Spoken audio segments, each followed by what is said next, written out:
5 چیزیں ہیں. اللہ کے نبی صلی اللہ علیہ وسلم نے فرمایا کہ 5 عمل ہیں، میں اللہ کی پناہ چاہتا ہوں کہ میری امت یہ 5 عمل کرے گی تو اللہ تعالیٰ ان کو 5 قسم کے عذاب میں مبتلا کر دے گا. 5 گناہ کرے گی تو اللہ ان کو 5 قسم کے عذاب میں مبتلا کر دے گا.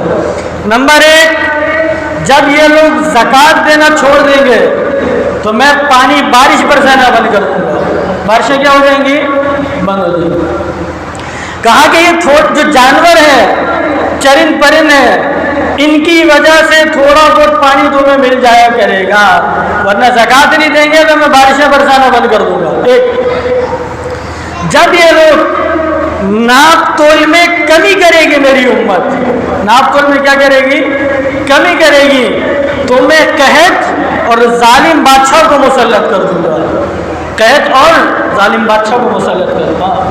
آج ہم پریشان ہیں، اپنے عمل کو دیکھیں، ہم ہمارا عمل کیا.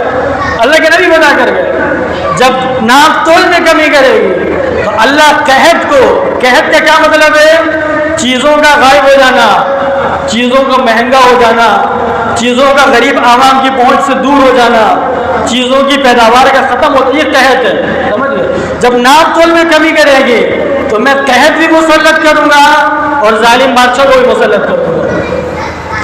جب ان کی مجلسوں میں، میری امت کی مجلسوں میں، میری امت کی عدالتوں کے اندر فیصلے شریعت کے، قرآن کے خلاف ہوں گے تو اللہ تعالیٰ آپس میں خانہ جنگی شروع کرا دے گا. اللہ تعالیٰ کیا شروع کرا دے گا؟ خانہ جنگی شروع کرا دے گا. آج ہمارے سامنے آپس میں لڑ رہے ہیں، ادھر چل رہا ہے، ادھر چل رہا ہے، آپس میں لڑ رہے ہیں مسلمان، آپس میں ملکوں کے اندر خانہ جنگی ہو رہی ہے. ہم مجھ سے نمٹ رہے ہیں، مجھ سے نمٹ رہے ہیں، مجھ سے نمٹ رہے ہیں. کیوں؟ جب عدالتوں کے اندر، جرگوں کے اندر فیصلے شریعت اور قرآن کے خلاف ہوں گے، اللہ کے نبی نے فرمایا اللہ تعالیٰ خانہ جنگی کو مسلط کر دے گا. جب معاہدوں کی خلاف ورزی ہوگی، جب کیا کریں گے؟ معاہدے، آپس کے معاہدے، دوسری قوموں کے ساتھ معاہدے، دوسرے ملکوں کے ساتھ معاہدے، ایک دوسروں کے ساتھ معاہدے، جو ایگریمنٹ ہے، جب اس کی خلاف ورزی ہوگی تو اللہ تعالیٰ غیروں کو، کافروں کو مسلمانوں پر مسلط کر دے گا، جو مسلمانوں کا مال اور متاع سامان لوٹ کر کھائیں گے. ہوگا مسلمان کا، عیاشیاں کافر کرے گا. آج ہمارے سامنے سب کچھ مسلمانوں کے پاس، لیکن عیاشی کون کر رہے ہیں؟ غیر مسلم کر رہے ہیں. کیوں؟ جب مسلمانوں نے یہ کام کرنا شروع کر دیا.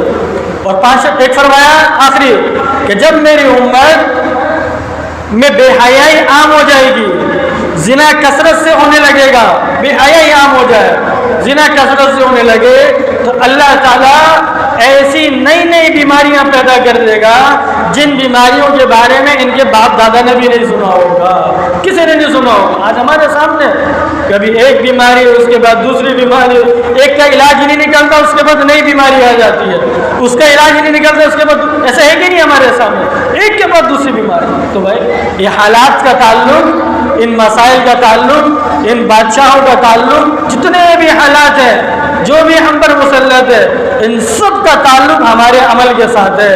اس کا تعلق کس کے ساتھ ہے؟ ہمارے عمل کے ساتھ.